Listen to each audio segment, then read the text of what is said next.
Did you know that investing in areas with a high percentage of vacant land could significantly reduce your capital growth? After analyzing pretty much every property that's been bought and sold in the past 3 decades, I've been able to prove and quantify a common belief in the real estate market.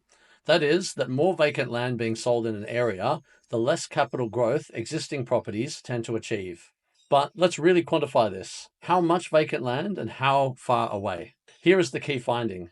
In suburbs where less than 0.1% of sales in the last 5 years are of vacant land, existing properties outperform the national average by an additional 1.5% per year. Conversely, areas where 20% or more of sales over those 5 years of vacant land see existing properties underperform by about 2% per year compared to the national average. Over time, that difference can cost you tens of thousands or even hundreds of thousands of dollars in potential capital growth. But it doesn't end there. The negative impact of high land sales extends beyond the immediate suburb.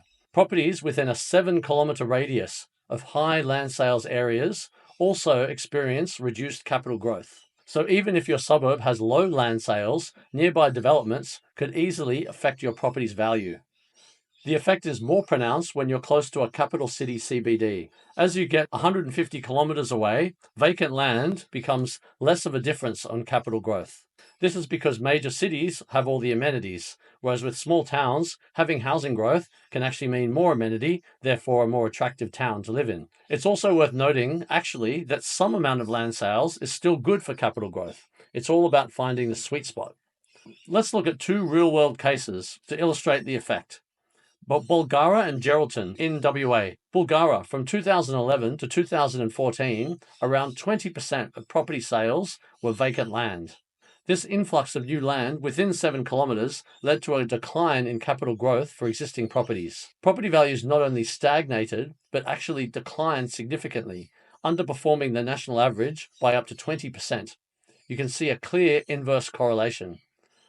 As land sales decreased, capital growth of existing homes began to recover.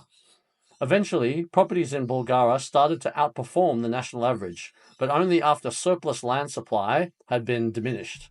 Similarly, in the city of Geraldton, a surge in land sales, again about 20% of total sales between 2010 and 2013, coincided with a sharp decline in property growth for existing homes. The area experienced prolonged underperformance after that, with growth rates significantly below the national average, in the range of -5 to -13% over that period. It wasn't until the rate of land sales decreased that property values began to stabilize. However, even with reduced land sales, it took time for the market to fully recover. And with vacant land sales still around 15% from 2014 to 2018, the 4-year growth remained below the national average. So why does this happen? Well, it's all about supply and demand.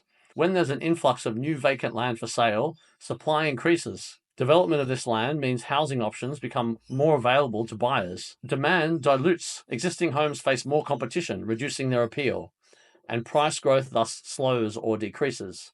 Downward pressure on property prices.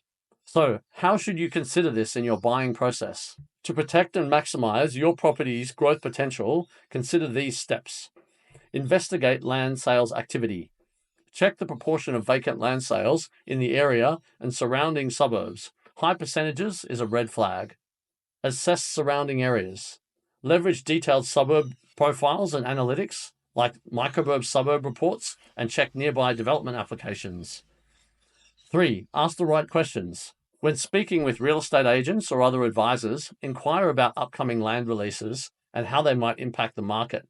But keep in mind, it might not be in their best interest to tell you the full story. 4. Focus on long-term growth. Consider investing in areas with limited new land supply for more consistent capital appreciation. This is a big reason why Sydney is so much more expensive than Melbourne. 2 big, great capital cities of similar size, similar economies, but Melbourne has a huge amount of room to grow, and Sydney has very little land left and is having to build up. Another thing, beware of misleading statistics. An increase in median prices might not also always indicate genuine growth. This is particularly a problem in areas with new land supply because they have new buildings being put on which are much more expensive than the average building If they end up becoming the median sale, you would see a big increase in price, but the existing dwellings are not experiencing that increase. We'll have a video about this in more detail soon. So always delve deeper into the data. So how can you make smarter investment decisions? Having access to detailed, reliable, and up-to-date data is crucial. Understanding the nuances of each suburb, like the proportion of vacant land sales, local amenities, demographics, and future development plans, can give you a significant edge. Scientifically backed platforms like Microburbs can provide this in-depth suburb information, helping you uncover hidden risks and opportunities. Utilizing these resources can empower you to make informed decisions and avoid costly mistakes. So in summary, understanding the impact of land sales is essential for making wise property investment decisions. High levels of land sales can suppress the growth of existing properties, affecting your return on investment. Don't let hidden factors erode your property's potential value. Take control of your investment journey. Equip yourself with the right tools and insights to navigate the property market confidently. Thanks for watching, and here's to success in all your property investing.